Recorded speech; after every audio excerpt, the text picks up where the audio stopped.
Gender and society then. The first box, the first ideas are to do with patriarchy and feminism. So, bless you.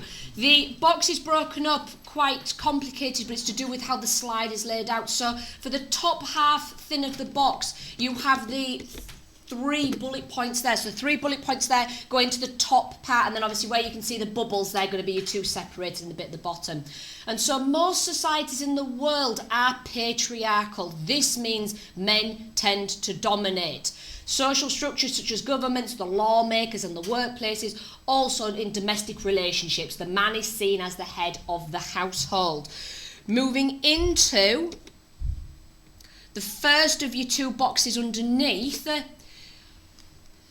you have a link to Mary Wollstonecraft in 1792, one of the earliest recorded pieces that we have, where she actually looks at the roles of men and women, and she says that one reason might be due to education. One of the best known early feminist texts, bless you, was written by Mary Wollstonecraft in 1792, called A Vindication of the Rights of Woman. In this, she sets out an argument for educating both women and men to the same standard. And obviously, this is where we then bring in the second part of the box, which is Malala, because obviously she's been campaigning for the rights for women to be educated and was obviously shot in the head because of the campaign she did against the Taliban. And she said, I raise up my voice, not so I can shout, but so that those without a voice can be heard. We cannot succeed when half of us are held back. That half were females. Education leads to intelligence, leads to power. Hence why, predominantly, men are the ones that have gone to school, women are not. Women are the homemakers. Yes. So, one for one name, one for the other, and then a little bit at the bottom is going to be for that bit. Top, 2, bottom. And so the women's liberation movement, or feminism, worked on removing the restrictions of a patriarchal society so that women could enjoy the same freedoms as men. Don't forget, the opposite of this is a matriarchy, which is run by women.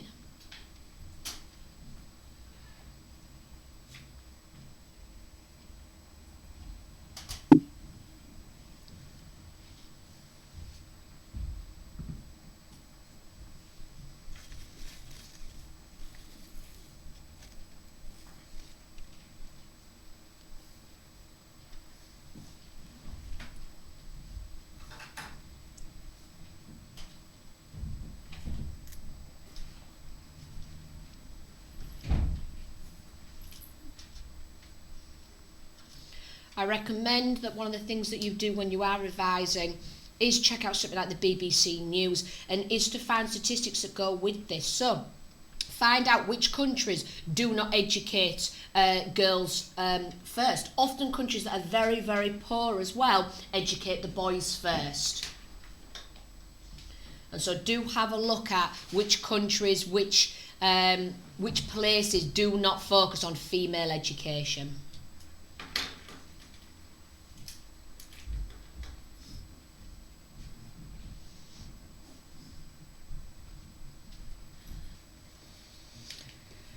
All right, box underneath then is for the Aristotle quote. Now, the box is large because I've left you the opportunity to write it or at least summarise it if you want to, because this is a very, very interesting quote that you can look to from History of Animals. Aristotle says, more mischievous, less simple, more impulsive, more compassionate, more easy moved to tears, more jealous, more querulous, more apt to scold and to strike, more prone to despondency and less hopeful, more void of shame or self-respect, more false of speech, more deceptive, of more retentive memory, also more wakeful, more shrinking, more difficult to rouse to action.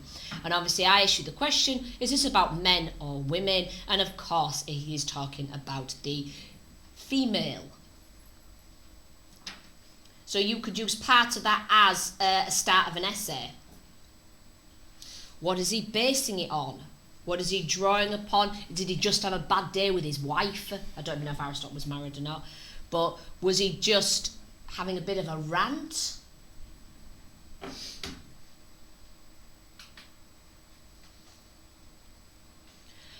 Where we're going to move to into the box underneath, you have 3 separate boxes. This is a slide that has the 3 separate names. So you're going to have Plato in one, Aristotle in the middle, and then Aquinas in the third one. So the first box is for, as I said, Plato. These are the historical views of male and female gender roles. So Plato goes into the first of your 3 boxes.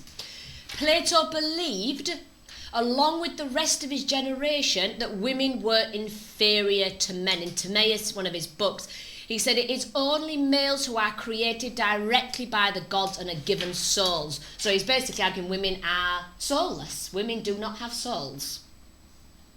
In other words, being born a woman was just unfortunate. Oh, never mind. Might be lucky next time when you've been to the world of forms and you come back. However, in Plato's defence, he did support the idea that women should be treated fairly and should not be treated as possessions of men. Oh, that's very nice of him. He's still saying, though, however, that they are inferior and it's just unlucky to be a woman.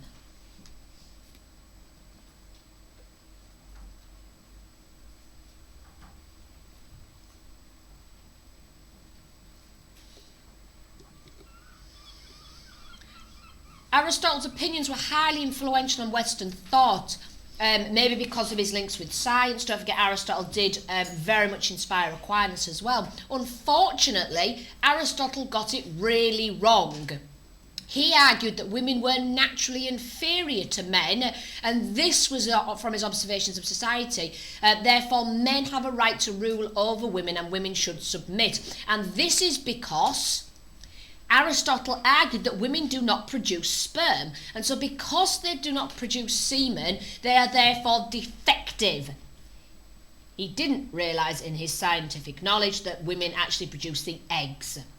And so he said because males are active in reproduction and females are passive, they just receive the semen, they are therefore defective. There's something wrong with them, and therefore again men should be in charge. The third part of the argument, in comes Aquinas, third part of the box. Women are inferior to men in physical strength and intelligence. Aquinas also used the word defective, of course, because he copies everything Aristotle does, when comparing women to men. However, he did say that whilst inferior, women have a special high place in heaven, such as the Virgin Mary. So, all of these men seem to be doing a bit of a backhanded compliment. They're saying, oh, well, you'll get to go to heaven, or, oh, you cannot be treated as a possession, but you're still defective, inferior, and you lack intelligence. Unfortunately, these thinkers, these people have influenced a lot of cultural views. Aquinas obviously is the main key influencer into the Catholic Church. Aristotle was the one that influenced Aquinas. A lot of Aristotle's scientific views as well are still very much predominant within thinking. And then Plato influenced a lot of people, such as Freud, but we also know Freud has warped views.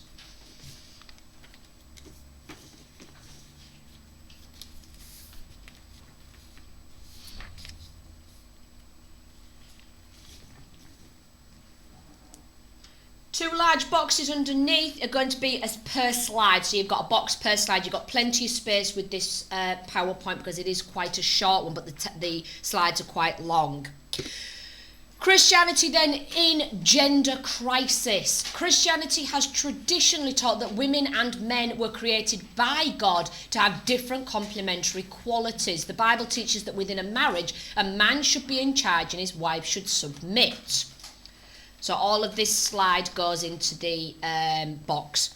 We then had a look at the traditional versus the modern day wedding vows. You can reference this in your exam.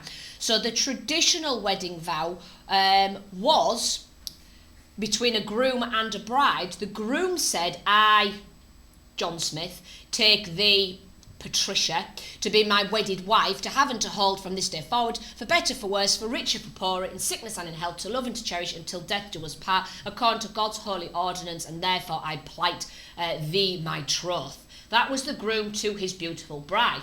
The bride, on the other hand, said, I, Patricia, take thee, John Smith, to be my wedded husband, to have and to hold from this day forward, for better, for worse, for rich, for poor, in sickness and in health, to love, cherish, and obey, till death do us part, according to God's holy ordinance, and therefore I give thee my troth. And to obey, bless you. 3 little words with an awful lot of impact. And to obey. This was the traditional vows, and still some people do prefer to use them even today.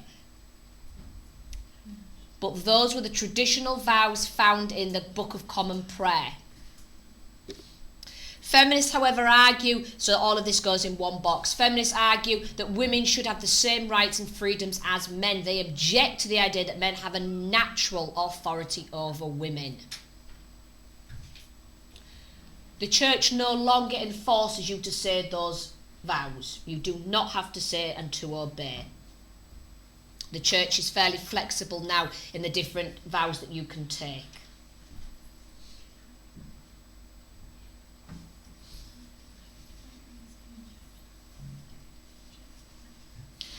With these topics, you need to make sure that you back what you say up with evidence. So however short the evidence, however small the evidence, so that would be a piece of evidence that you could use. You have to back up what you say. You can't just say the church is sexist. You have to back it up with an argument, with something. Box underneath, box at the bottom of the page is again for this slide. Christianity, men and women are equal in worth. Men and women have equal worth but have different skills and aptitudes. This is what the Christianity argues. My question to you was, do you agree? And again, you need to discuss this in your answer. Do you think men and women are equal but have different skills and aptitudes? Or do you again think that is unfair? Certain occupations are better suitable to men. It is not that a specific gender is better. So that's the case that the lads have just found in Bulgaria, where they tried to remove gender bias to jobs, but men naturally went to male-orientated jobs, women naturally went to women's jobs, even when it was fluid amongst them. And so do people of a certain sex go towards certain types of jobs? And is it just because certain occupations are more suitable to that gender? Again, you need to discuss this in your answer in your exam. Because of the different skills that men and women have, women should not become priests or have positions of authority within the church. So this again is Christianity. Women should not become priests. They certainly cannot in the Catholic Church. Why? Because all of Jesus' disciples were male. Because Jesus was male. And so therefore, because of this, only men can take positions of authority. This has started to change within things like the Church of England. They now will ordain females into positions of power. They should not take on any role where they are representing Christ. So, for example, the Catholic Church does not ordain women to priesthood, as Jesus had only male disciples. Or were only male disciples recorded? So again, you need to discuss in your answer, did Jesus only have male disciples because it was only the male books that were selected, because it was males that were editing the Bible, and therefore any female disciples Jesus might have had, were they taken out? It is believed that Jesus did have female followers. Why wouldn't he? Why would Jesus help everybody but then only have predominantly males when he hung around very, very close with Mary Magdalene? He was also extremely close with his mother. And so therefore, why on earth wouldn't Jesus have disciples that were female? Also, God chose Jesus to be a man and not a woman. Can anybody remember why we argued this might have been the case? Why did God, if God thought, right, God on his cloud, I'm going to send myself down in flesh and I'm going to be a man, why? Alfie? Yes, excellent. Because at the time when Jesus came, 2,000 years ago, nobody would listen to a woman. And so it had to be a man. Jesus had to be male so that people would listen to him. However, the Church of England does ordain females, arguing that God calls people, not gender. Christianity is therefore sometimes blamed for perpetrating injustice. perpetuating injustice by giving support to the idea that women need not be treated as well as men.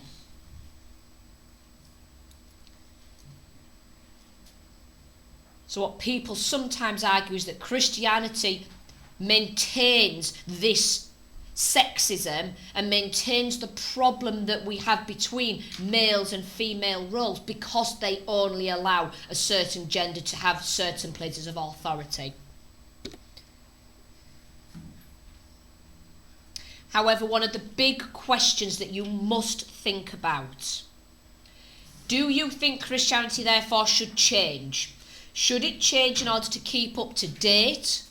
Or should it work on maintaining traditional values? At the end of the day, you aren't a Christian if you don't believe what Christianity promotes. However, we are a Church of England state, so it causes difficulties if what the church is promoting is predominantly a masculine front.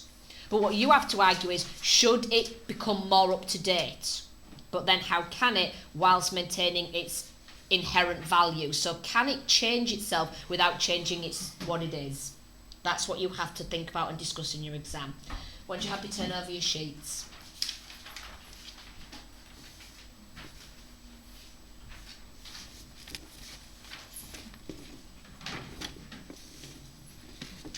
All right, bit at the top is for that quote. So the bit at the top is to separate that quote so that you can really focus upon it. This is a really good quote in your exam to use. This is Genesis 1:27. Do try and remember it's Genesis 1 because this is one of the first things within the Bible, so it is quite easy to remember. So God created mankind in his own image. In the image of God, he created them. Male and female, he created them. In class, I then asked the question, does this hint at male superiority?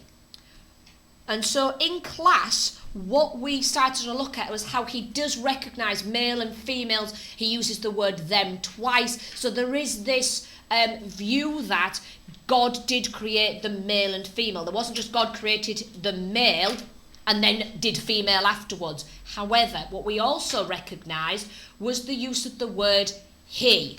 He created them. So what it means is it makes God into a male. And so whilst God created male and female equal, God himself is a male pronoun, meaning that if man is God, which is where the Mary Daly quote comes in. And it does talk about mankind, but obviously mankind normally does go to mean everybody. And so where does the ideas of male superiority come from? Well, the second creation story, so this bit goes into the little bit attached underneath. The second creation story causes some problems. Male is created first, Adam is created first, and woman is a second afterthought.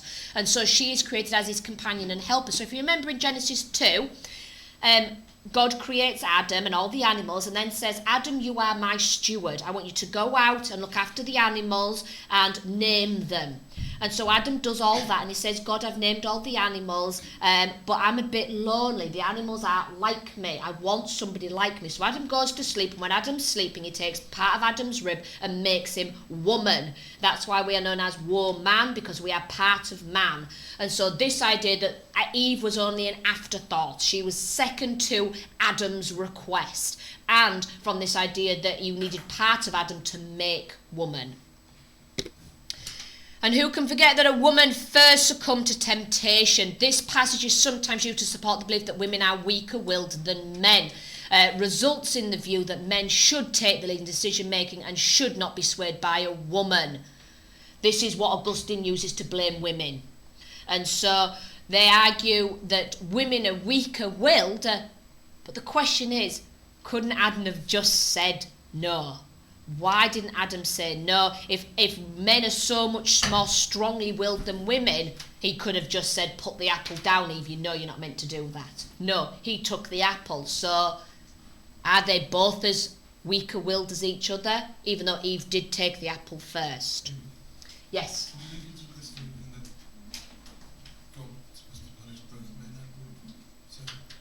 Yes, absolutely. So God's to punish men and women. The epistemic distance is for both.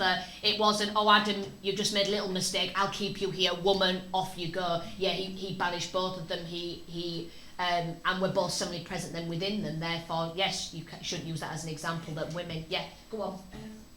What were the differences between the things God punished them with? Because didn't Eve get lust? Yes, so Eve got lust and painful childbirth. Adam got that he'd have to work the ground till he dies. So that was the punishment, that men are the workers and women get painful births, and they're always lusting after a man who is always will maintain the dominant role. Could you argue that then shows the kind of split between the punishment? The punishment showed the split of how they've been dealt with. Yeah, absolutely. I like that, Libby. Go on. Is that supposedly why childbirth is painful? Yeah.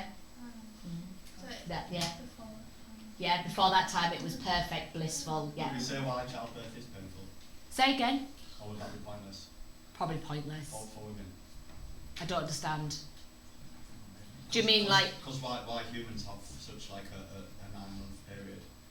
Because Homo sapiens heads grew to fit our brain, which is why childbirth... Oh, so use evolution against it? Yeah. Oh, definitely. That's not off it, no, because that means that childbirth is painful, as you've said, because the heads have grown in order to fit the size of the brains, and therefore... That's why it's painful. Yeah, you probably don't have to go into the size of the everything, but we like but the idea that evolution goes against this quite clearly to explain why birth is painful. Definitely, I think it's a really good argument. We're still within... Oh, just a question, that's all that was there for the last bit. Do you think that Genesis stories portray women as naturally weaker than men? So again, it's always discussing, always looking to it. And at the end of the day, if you run out of points, always just criticise the fact of using the Bible propositionally or non-propositionally. Are these passages meant to be taken literally or metaphorically? Box underneath. Split exactly the same. Top part is for that quote. Again, I highly recommend you write it down. Wives, submit to your own husbands, nobody else's husband. Own husbands as you do to the Lord. For the husband is the head of the wife as Christ is the head of the church. Husbands, love your wives just as Christ loved the church. Now, this is actually quite a nice passage. This is Ephesians 5:22. The examiners might ask you about this passage. You have to learn that. So this isn't one that I've thrown in as content. This is because the examiners need to know Ephesians 5. So do not be alarmed if the question says, critically assess the views that Christianity be seen as sexist, drawing upon Ephesians 5. That's what it might say. So you need to know what Ephesians 5 is, and it's that quote, because what it's saying is, husband is the head of the wife, like Christ is head of the church. So they're making parallels between Christ as head of the church, man as head of the woman, but also Christ loved his church like a man needs to love his wife. And so it is making parallels to Jesus, but it's also saying that whilst the man is in charge, he cannot then dominate, abuse, or the woman is not a possession of man. She has to be treated just as good as Christ treated the church. The two bits underneath, one is for biblical patriarchy and one is for Christian egalitarianism. So the two bits underneath, one is for biblical, one is for Christian. So biblical patriarchy, this is where the Bible is cited as justification for the men having complete authority in the home. So biblical patriarchy is when people use Bible passages specifically so that they can show that they're in charge. So it's not a good thing, because they're selective using text to back up what they want to argue. Christian egalitarianism, within marriage, husband and wife should be mutually respectful and supportive without dominating the other. So that's the opposite. So that's about banking the ego, being respectful and supportive of each other, and that neither should be dominating.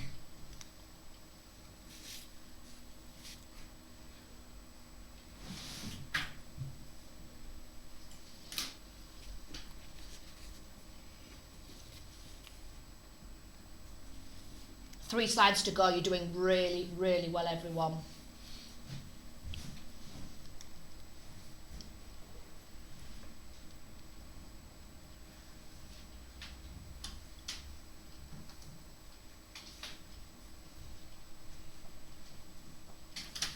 Okay. Box underneath then is for Pope John Paul II. You cannot leave a Christian thought exam and not have mentioned Pope John Paul at least in 2 of your answers. I don't think it's possible. He comes up everywhere. Or at least Pope Francis. You have to mention a Pope. You cannot write an essay about Christianity without drawing upon at least one of the Popes in each of your different answers. So Pope John Paul II wrote an open letter in 1988 called Mulieris Dignitatem on the dignity and rights of women. Dignitatum, dignity. As a heads up, if you want to use the same passage in a different essay answer, so if you find Mulieris Dignitatum fits 2 different essays, you can use it twice. Absolutely fine, as long as you make sure it fits the question you've asked and you're not just crowbarring it in because an exam will just think, oh, they've only learnt one and they're blagging it. No, if it fits, use it twice, because obviously each question is marked completely separately. An examiner won't think, oh, they've already used that one, I'm not marking it again. No, every answer is marked on its own, so you can use the same one if it fits what you're arguing. So the chances are the 2 mock questions you did, one on the negative impacts of society and one about the roles of men and women, you probably could have used this in 2 answers out of your mock exam. Yes? Can't we at some point do a revision task where we go through what the Pavlov cycles each go Also through? do Keep getting A quiz. Yeah, do some sort of quiz with all the different ones, or what I'll do is I'll do a cut and stick, like a missing one link and test. Fine, I can do that, that's no problem. They're really confusing. Yeah, that's fine, we can definitely do that. I think that's a really good idea. It was a response then to accusations that the church was sexist. What a surprise. So this Mulieris Dignitatum was a response to the church being called sexist. The Pope wrote about the different skills and qualities of a woman and focused on examples of Christian devotion set by female European saints. He emphasised, this is Pope John Paul II, don't forget, he emphasised that men and women have different but complementary characteristics. This is all sounding quite good so far. God came to earth as Jesus, but this was only possible because of a woman, the Virgin Mary. Don't forget, virgin was meant young, mother, but again, they do interpret it as virgin, meaning as being pure. This showed the fulfilment of the female personality, virginity and motherhood. Oh, Pope John Paul, it was going so well. So, female personality, we have virginess and mothers. Thanks, Pope John Paul. I thought you were trying to make out that you weren't promoting sexist. However, you've now put us back into exactly what people like Plato and Aristotle were arguing, that we are purely meant to be virginous, pure for our husbands and mothers. Motherhood goes into the second part of the box, so you've got lots of space here. What does he then say about motherhood? Because obviously Pope John Paul knows so much about motherhood, seeing as how he doesn't have a wife or children and will never be a mother, but he still feels the need to talk about it. So, motherhood enables a woman to be self-giving, as she has a special openness to that new person. It's really hard not to think of other things more scientific that he might be referring to as a special openness to that new person. I think what he means is we're open to nurturing other people rather than physically we have a special openness. Women are naturally disposed to motherhood, both physically and psychologically, which is our gift from God. So it always goes back to God. We aren't physically and psychologically equipped to do it because we have to. We have to suck it up and get on with it because somebody needs to look after the baby. No, it's all thanks to God. Whilst parenthood is shared, oh good, the man has to do something, that's good. Bring the husband in. A husband owes a special debt to the woman. Well, that's quite nice. That the Catholic woman probably had that on her fridge. So the man has the special debt to the woman. However, he does repeat the word passive, like Aristotle and Aquinas. Well, of course he does, because Aquinas influences the Catholic Church. The Pope is the head of the Catholic Church. To describe pregnancy as something that happens rather than is actively done. And that the pain of childbirth is due to original sin, bringing back in the punishment, but also gives insight into the pain of Christ. Well, men don't get to feel the pain of Christ then. Carrying a cross, childbirth. Not quite sure where Pope John Paul is drawing evidence from that to draw that conclusion.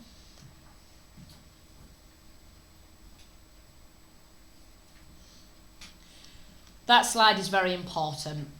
I think that by learning that slide, you could really plump that out, evaluate pretty much nearly all those bullet points. You've got quite a substantial essay already with just that one slide.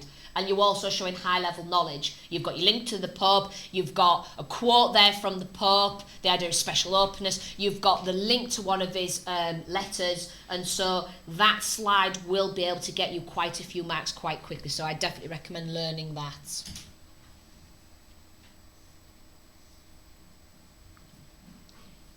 Because they're both genders, bring in Mary, Daly and Ruth. They don't go on down an epic rant though with Daly. Make sure you always keep it on the question. Daly is about control. Always keep on the question.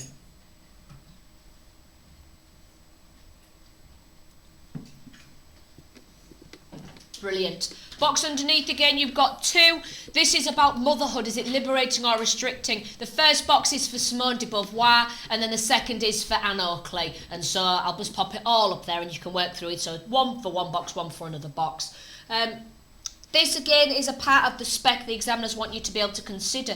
Is motherhood liberating? Is it freeing? Is it freeing our special openness? Or is it restricting? Are we just labelled ad mothers? So does it restrict you? And so Simone de Beauvoir, who was married to Sartre, who was an atheist and argued that hell is other people. She argues, she wrote in 1940s about the ways that motherhood forces women to suspend their own interest and personality in order to take care of children. This view was startlingly unconventional back in the 1940s, but struck a chord with many women who still did not have birth control readily available. Birth control, the pill, did not become available until the 1960s for married women, and 1974 for when you could start to use the contraceptive pill and take control over it, because obviously up to that point you should have only ever been having sex in marriage. You should never have sex outside of marriage, and therefore having sex in marriage is just to purely procreate. So it shows how old-fashioned we've been until very, very recently. Contraceptive pill was a massive move forward because it gave women control over their bodies. It gave women the control to be able to have open sexual relationships whilst having that control. The contraceptive pill was a huge step for women. Sociologist Anne Oakley also wrote about the negative side of motherhood, interviewing women who said during giving birth they felt powerless as when men, doctors, took over. And she said the maternal instincts is due to socialisation, not biology. What she's arguing there is women have a maternal instinct to children, not because they're got something inside them that's biological, but because of the way they're brought up. Little girls get dollies, little girls get little cooking sets, boys get trucks and tractors. Just going on from that, just writing what Simone de Beauvoir argues or what Anne Oakley argues, you are purely stating their argument. Don't think because you put those points you are evaluating. You are not. You have to engage with them. Do you agree or disagree with what they're arguing? As soon as you recognise that, as soon as that light bulb comes on, that you realise that if you state their views, you are stating facts, even though what they're saying is evaluative. You using them is not evaluation. You using them, you're just stating a fact about their argument. You have to then add something to their argument to say whether it works or doesn't work. Final point for Anne Oakley. She also, through the 3 things that women that were interviewed did say, the final one was how frustrating it is to be a stay-at-home mother. She did, when she interviewed the women, they said they felt powerless, they felt it was due to socialisation, not biology, and then they said it was frustrating. Final box, final slide. Our friend Mary Daly, wielding her axe. Oh boy, here we go. No pun intended. Daly argued that women's ability, gosh, she'll really get me for just putting men there, wouldn't she? Daly argued that women's abilities and knowledge are superior to those of men, and therefore women ought to govern men, as this would result in a more peaceful society and would also be better for the environment. Better for the environment? I don't really know where she was going with that one, but what you've also got to think is what Mary Daly is not doing is she's not campaigning for equality. She's making it very clear, no, women should be in charge. Women should be in charge of men, not equal. I saw women that were repressed when they are in classes with young men. Don't forget she was a teacher, but she only taught females, and then she was fired because of it. In classes with young men, they're shut up all the time. They're laughed at if they have unusual ideas. They have to be sexy. Then they can't really think. Well done, everybody. Thank you very much.